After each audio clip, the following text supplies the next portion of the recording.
And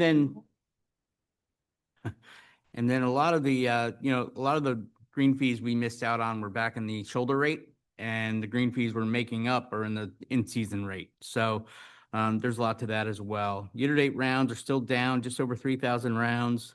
Directly weather related. Golf course in great shape.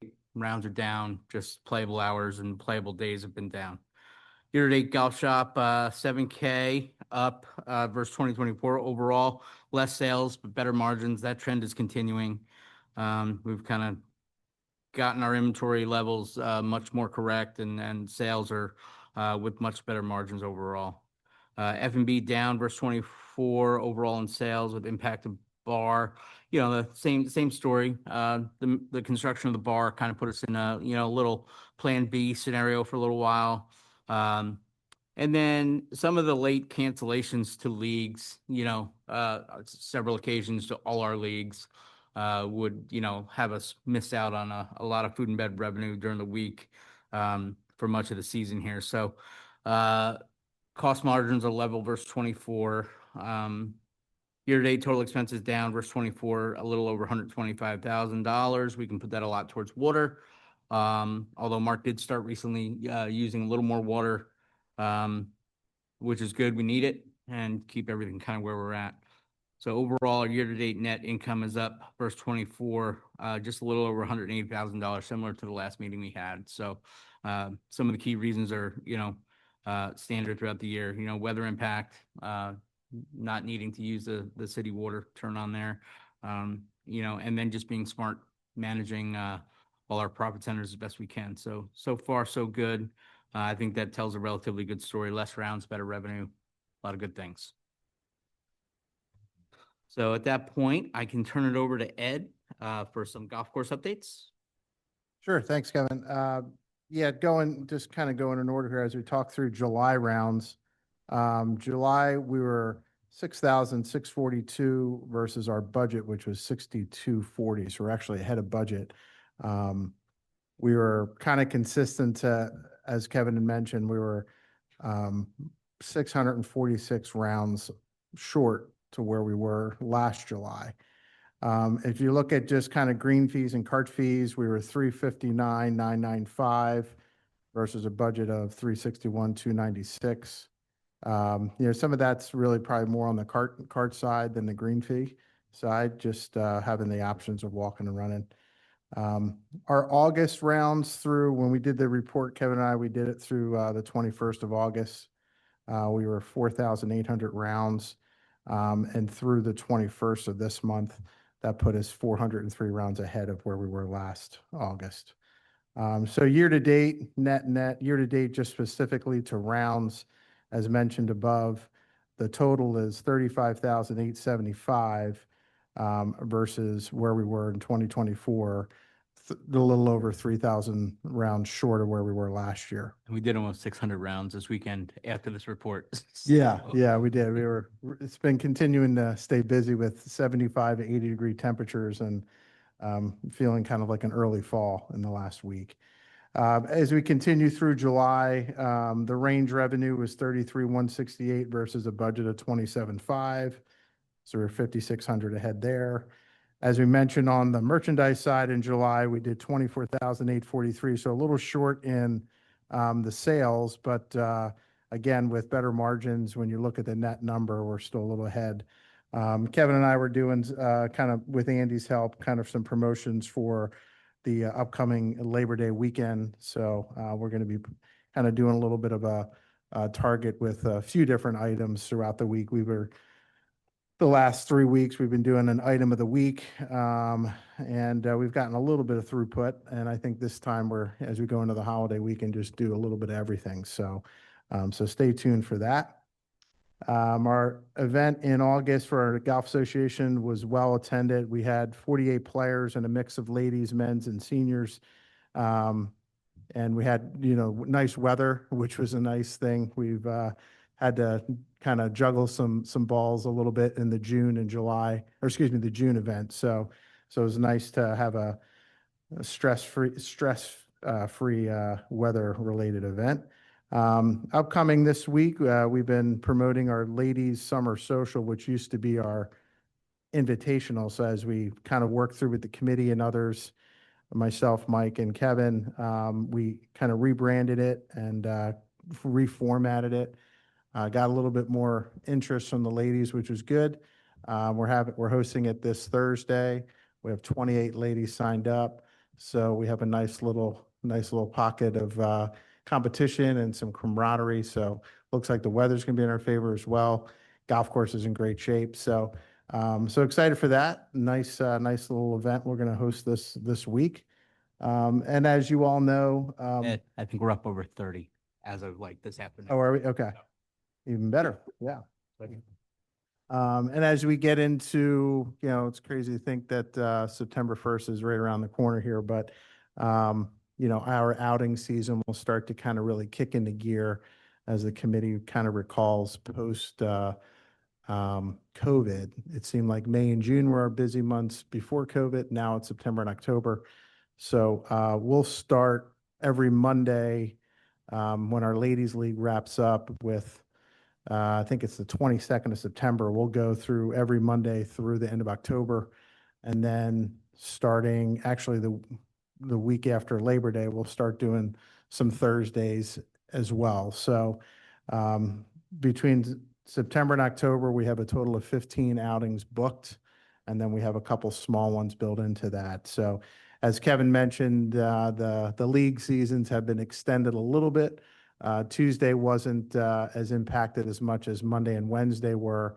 So looks like our Wednesday league will go a couple weeks into September. And again, the ladies obviously not playing on the holiday. They'll go the next 2 weeks. So keep our fingers crossed that we got good weather on those nights as well. So but yeah, so it looks like a busy fall, and it'll continue to be with hopefully good weather and good conditions. As we get through the holiday weekend, certainly we're going to keep the normal tee times through Labor Day, which is on Monday, obviously. And then once we get to the second, which is Tuesday, typically we push back 30 minutes. So we'll start at 7 o'clock through the month of September. And I know we've had some GPS products and things that we're talking about and pace of play modules and things like that. I don't know if you want to mention anything, Mike. Yeah, just going into the golf carts. The golf carts will be starting to deliver Wednesday, Thursday, and Friday. They'll bring like 25 each per day. So we'll have the fleet in, and then utility carts will come out on Tuesday. So that'll all get flipped over this coming week. So that'll be kind of exciting. We'll start ready for the weekend with some new carts for everybody. So yeah, so actually we've been looking into some other products. There's a couple other products out there. We're going to look both at Fairway IQ, and then we looked at another product that also has a screen on it. It's more GPS driven screen for the golfer, two-way communication, plus helps with all the pace administration. So pretty interesting product. Just got some pricing on it. Got, obviously with Spirit's discount, we got like a 25% discount. It's like we're at $30,000 for the fleet to do all 75 carts annual. So that's it. The total's 30. They bill you monthly, so you get a monthly bill. So it's pretty reasonable relative to trying to put GPS on with Yamaha with their GPS. So I think we're pretty close. So I'm gonna look at that, and then obviously we'll bring that up to the township as well. But once we get all the numbers from the other guy, I want to get both products priced out, and then we'll be able to make a recommendation. Yes. Yeah, it does. So it does have geofencing, does both pace and flow, which is nice because then you're getting reporting on, right from the minute when the cart's out there, how the flow of the day's going. Some great reporting, and then even audible notifications both for the golfer and for the staff, so that the thing will ding and let us know if a cart's out of position, right from the beginning, first, second into the third hole. So, that's really key to catching it early and dealing with it all the time. So, so some good stuff. So we'll probably within a week have a pretty good idea of where we are with that, and then we'll send that out to everybody. Yep. Okay. Do anything else? No, that's about it for the golf side. Yeah. As far as golf court, obviously we can go into maintenance. So. Yeah, I'll jump into maintenance since Mark's not here. So just green aeration we got coming up Tuesday, Wednesday, right after Labor Day. Pretty standard for us. Not pulling cores, so it'll be kind of clean and easy. Trying to really introduce more sand and fertilizer. If you remember the USGA recommendations we did, so kind of working off of that, and definitely makes the healing process fast. So yeah. Yep. They did, yeah. Yeah, they are. Yeah, it's nice out there. So, so that's good. That'll be kind of I'm sure a quick healing process, and be right back to playing golf like normal on the greens. And then we'll do a little discounting like we always done, just for a few days. Tees and fairways started, so we're out there with the new machine. If you remember, we got a new aerator last year, so wonderful piece of equipment where it can really go deep on the tees and the fairways. So Mark and Cameron have been out there working on that, and that'll just kind of be ongoing. They'll just kind of keep picking off a fairway or a tee as they go along. The crew and Public Works got together and did do some of the cart paths. I guess you saw some of them. You're out there yesterday, right? So yeah, this morning. So some of the paths we took some pictures, which we included, but fixed up a lot of those just kind of tough areas that were real bumpy out there. So it'll hold us over for a while. We'll probably keep doing a little bit more of that right now, and then kind of decide down the road as far as cart paths. If you remember, the more longer term capital had that on there. So this is a really big help for where we were. So pretty good setup there. I don't think there was anything else going on. Obviously, Kevin mentioned the water. So if you recall, I think we purchased about $150,000 worth of water and sewer charges last year. We've had a little bit of expense this year, but very little. We did turn it on right in August for a few days, but yeah, so I think he's got it off now at this point. So we'll have some expense coming in, but not where we were last year. So that's good news at the moment. You want to handle F&B? Okay. All right, guys, and then now into food and beverage and marketing, we'll kind of combine here. We really picked up some action at the bar. I feel like the bar is really starting to pay some dividends. I think people over and over are happy to see it when they walk in. People that didn't know about it are surprised by it. So it's really kind of really making a good first impression on people when they walk in the building. So drink specials and menu items have kind of matched that. So they've done a really nice job pairing that together. If you look on your third page there, you see a lot of the marketing updates that we've done. League menus, small party menus, ladies league menu, and some of the upcoming events, our Sunday fun days, stuff like that have all been moderately successful for being early on. So we're happy with that. Music nights have really taken off, and this is, year 2 of being really consistent about the dates. And when we're in the summer where we have fewer outings than we do in the spring and the fall, and you can really dedicate the day and the patio and the event space to that, it really goes off great. When you have to start, picking and choosing when you have events and stuff where you're going to put people, it can get a little tough there. But when we have music nights standalone, they've really been fantastic. Trivia nights coming up as well. You'll see those dates coming out pretty soon. A couple fun events we'll see as we get into the fall here.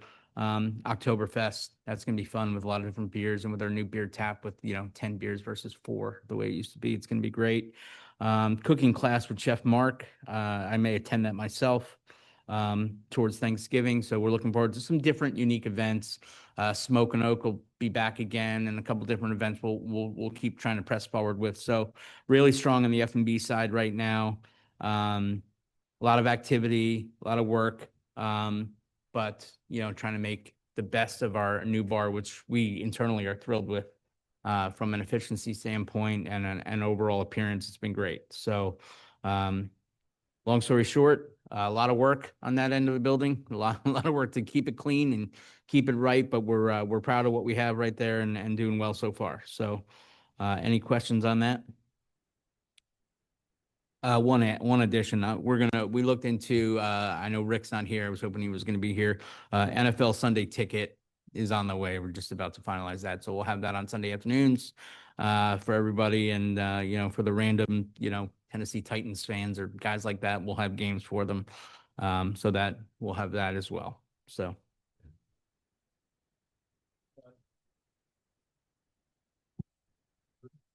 Yeah, and we just did a push out for draft games too, so a lot of social media. If you're on the social media, please take a look for those out in the public. Love to, take a look at our social media. They're doing a great job kind of publicizing all the events and activities that are going on each week, and the drink specials and food specials as well. So yeah, it's good stuff. Walk a hole with Ed.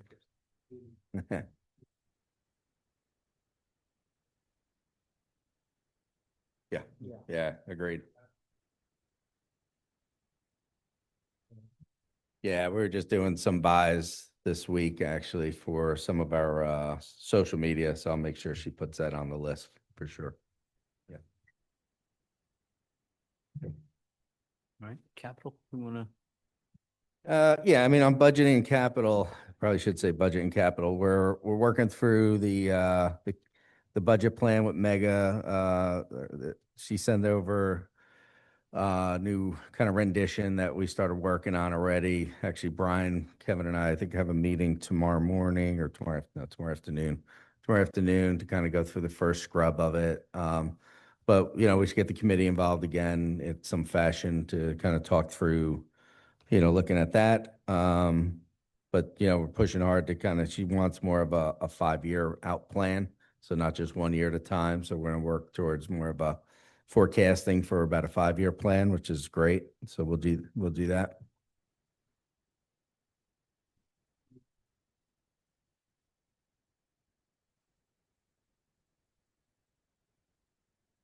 Mhm. Yeah, I'll send you a deadline, dates and stuff. Yeah. Yeah, so yeah, well, like what I'd like to do again, we'll get through that first draft tomorrow, and then we'll have something to look at. And at that point, then we could share with the committee and start, if anybody wants to do like an ad hoc committee again, like we've done in the past, that'd be great. Okay. Absolutely. Yeah, so that and capital, we sent over an initial 5-year capital plan, not much different than we all know the items on there. So yeah, pond's number one, getting the water source back to the I'm sorry, water source, the water line, so that we can get it metered and actually get the deduct in is pretty important too. I mean, for what we're spending, it's just silly not to spend that money and get it done. And then the deck's going to be a big one for sure. Decks, that comes up on our insurance thing every year as well, because we've replaced boards every every year as best we can, but it's getting to that point where it's got to get done. Yeah, I think it would be. Yeah, it's very expensive, the composite, but I think you got to go that way. So yeah, so we'll kind of hash through all that, so we can definitely do that with a committee group if they want to do that. All right. I think that's all we have this evening. No public comment. Thank you. Next meeting is September 29th. Yeah. Yeah. And the township sent out October, November. Yeah, I saw that. Yep. Where we have, of course, of business, Colin Marsh from the DOP committee, who recently retired from many years of service. The committee at the tech school, resigned from the committee to take full advantage of his retirement. So we will miss Colin. Yeah. I think he will like to be this on the committee. I don't know. Anything else? I guess just to, I'm sorry, I forget your name. Bob Hine. Bob's been asking a question and we've been talking about it. And it's a great question. So, I would like to see that maybe next month that we carve out some time. It's got to come from the township, the answer to that question. But I think the golf committee and Spirit Golf should maybe weigh in, just their thoughts. The question was, what township was, so I think, we can all do that. I think that discussion needs to take place with the full committee here. Yeah, that's what I'm saying. We've been, And the township liaison here, so, I can reach out and get them here, and you and I had some discussion, like, so. Yeah. Take that, I think we could, I don't think it would be a bad idea to dedicate the next meeting to that, depending on the time. Yeah. Yeah, I think it does, obviously it needs to come from the township, administration and the supervisors to give us some direction there if there's something different than where we are today. I think that we all have, can have a say in this and weigh in as residents, as committee members, as experts. I think everybody's, opinions, everybody's opinion should be heard on it. Yeah, agreed. So, and then, the pond, obviously, nothing at the moment. it looks terrible. I know there's nothing you can do about it, but Yeah. if anybody's listening, it looks terrible. Yeah, we know the need Which for one? sure. 1-7. Yeah, well, Yeah. we're drawing water out of 7 to keep up with 9. Absolutely. It's, of course, looks great and everything's wonderful. And you hear me out there, people? Thank you. If nothing else, motion to adjourn. I'll second it. That's this meeting. Thanks, guys. Hey. Hey, guys, thanks.